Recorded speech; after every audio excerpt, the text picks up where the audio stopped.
हाँ, टाइटल और थंबनेल में आपने जो पढ़ा है वो सही पढ़ा है, टिकटॉक कभी भी बैन नहीं होगा। अब ऐसा मैं क्यों बोल रहा हूँ, इसको समझने के लिए आपको इस वीडियो को अंत तक ज़रूर देखना होगा, क्योंकि इस वीडियो को अंत तक देखने के बाद ही आपको पता चलेगा कि टिकटॉक क्यों नहीं बैंड होगा। तो नमस्कार दोस्तों, मेरा नाम है अभिजीत, आप देख रहे हैं टिकीबोंग यूट्यूब चैनल और मैं आपको बताऊंगा कि क्यों टिकटॉक बैंड नहीं होगा। तो ये सारा का सारा मामला कहाँ से शुरू हुआ है वो पहले मैं बता दूं, क्योंकि बहुत सारे लोगों को ये नहीं पता है कि ये माजरा क्या चल रहा है टिकटॉक वर्सेस यूट्यूब। तो बेसिकली एल्विश यादव नाम के एक यूट्यूबर है जिनका काम एक्चुअली है व्लॉग करना, लेकिन उन्होंने रोस्टिंग किया और किया तो किया, टिकटॉक का ऐसा रोस्टिंग किया कि टिकटॉक का जो स्टार है, हालांकि कोई उसे नहीं पहचानता, आमिर सिद्दीकी, वो ऑफेंड हो गए और उन्होंने एक रिप्लाई जनरेट किया। उस रिप्लाई में इंडिया के सारे टॉप यूट्यूबर्स ने टिकटॉक के खिलाफ वीडियो बनाया। अब सभी बना रहे हैं तो कैरी मिनाटी ने भी एक वीडियो बना लिया। अब कैरी मिनाटी का वीडियो मतलब गाली गलौज होगा उसमें, वही हुआ, गाली गलौज है। तो इसी वजह से एब्यूसिव लैंग्वेज यूज करने की वजह से, साइबर बुलिंग की वजह से कैरी मिनाटी का वो वीडियो यूट्यूब ने टेक डाउन कर लिया। अब चाहे तो यूट्यूब नहीं कर सकता था, लेकिन यूट्यूब पॉलिसी के अंदर है वो, इसीलिए किया। यही बिग डिफरेंस है यूट्यूब और टिकटॉक में।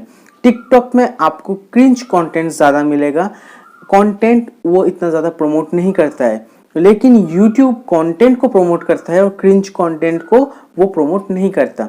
इसीलिए उसने कैरी मिनाटी का जो वीडियो है उसको टेक डाउन कर दिया। अब उसके बाद हमारी जो ऑडियंस है, मतलब हमारे इंडिया, हमारे पाकिस्तान, हमारे जो बांग्लादेश, नेपाल, भूटान, इन सभी जो कंट्रीज़ के लोग हैं, उन्होंने सब के सब टिकटॉक को 1 स्टार रेटिंग देना शुरू कर दिया। अब इस सिचुएशन में हुआ क्या, टिकटॉक का जो ओवरऑल रेटिंग है वो गिर के 1.2 हो गया। ये मैं बता रहा हूँ, कल रात को मैंने देखा था 1.2 इस बेसिस पे।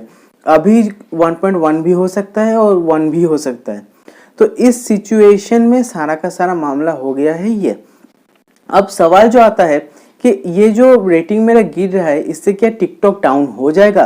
तो ऐसा कुछ नहीं। प्ले स्टोर में बहुत सारे एप्लीकेशन है जो 1 स्टार या फिर 1.2 स्टार रेटिंग में अभी भी है। तो प्ले स्टोर का ऐसा कोई गाइडलाइंस नहीं है कि अगर आपका जो 1.2 स्टार 1.3 स्टार हो जाएगा एप्लीकेशन का तो वो बैन कर देंगे। अब पूरा सवाल होता है टिकटॉक क्यों बैन नहीं होगा। तो बेसिकली ये 1 स्टार या फिर 2 स्टार से अगर कोई एप्लीकेशन बैन हो भी जाता है तो क्या फ़ायदा, क्योंकि अगर आप Xiaomi के प्ले स्टोर में देखेंगे वहाँ पर अभी भी टिकटॉक है और वहाँ पर जो रेटिंग है वो 4.4 है। तो जिसको टिकटॉक के बारे में नहीं पता है वो Xiaomi के ऐप स्टोर से डाउनलोड कर लेगा। तो इससे तो कोई फ़ायदा नहीं हुआ ना, और आप डिजिटली किसी को रोक भी नहीं सकते। अगर इंडिया में टिकटॉक बैन हो भी जाता है तो क्या होगा, सब लोग VPN यूज़ करेंगे और फिर से टिकटॉक को ओपन कर लेंगे। तो ये भी एक ज़रिया हो सकता है टिकटॉक के ओपन। और एक बात हमेशा याद रखना, negative publicity is the best publicity. जो लोग टिकटॉक को नहीं जानते थे, इस पूरे माजरे के बाद टिकटॉक अब जानने लगे हैं। तो अल्टीमेटली क्या निकल के आता है कि हम लोग टिकटॉक को बैन करने की जगह ज़्यादा प्रमोट कर रहे हैं। ठीक है, तो हम लोग सभी चाहते हैं टिकटॉक बैंड हो। मैं पर्सनली भी चाहता हूँ टिकटॉक बैंड हो, क्योंकि यहाँ पर जो कंटेंट है वो कंटेंट नहीं, वो क्रिंज है। तो इस सिचुएशन में हम लोगों को क्या करना होगा, हम लोगों को हर एक प्ले स्टोर से टिकटॉक को हटाना होगा। तो सिर्फ 1.2 रेटिंग से ये काम नहीं बनेगा।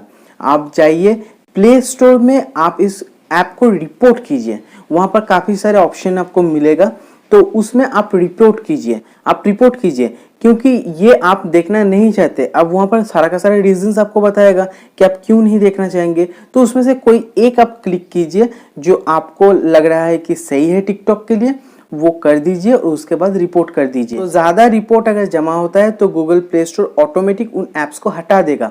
अब सिर्फ गूगल ऐप स्टोर से हटाने से तो कुछ नहीं होगा ना, जो iOS ऐप स्टोर है उसमें भी वो सेम काम करना पड़ेगा, वहाँ पर भी आपको हटाना होगा। जो Xiaomi का जो प्ले स्टोर है उसमें भी आपको हटाना पड़ेगा। APK प्योर जो फ्री वेबसाइट आता है वहाँ से भी आपको टिकटॉक को हटाना होगा। तो ये सारा का सारा काम आपको करना होगा। सिर्फ एक रेटिंग देने से आप इस ऐप को नहीं बैन कर सकते हैं।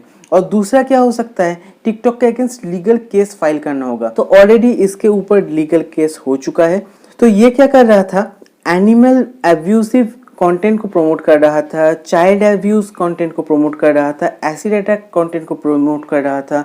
तो इसके लिए इसके अगेंस्ट में केस ऑलरेडी हो चुका है। और आपको पता ही है फैजल सिद्दीकी का जो अकाउंट है वो भी बैन कर दिया गया है टिकटॉक की तरफ से। टिकटॉक भी अपने आप को बचाने में हर तरीके का कोशिश कर रहा है।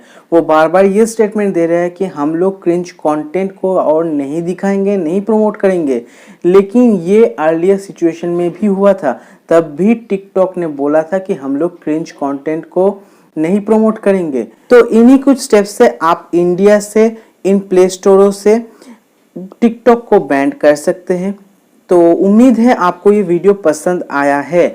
अगर पसंद आया है तो लाइक ज़रूर दबाइएगा और जो सब्सक्राइब बटन है उसको प्रेस करके ग्रे कर दीजिएगा और बगल में जो नोटिफिकेशन बेल है उसको भी ऑन कर दीजिएगा। तो मिलते हैं अगली वीडियो में, तब तक के लिए जय हिंद।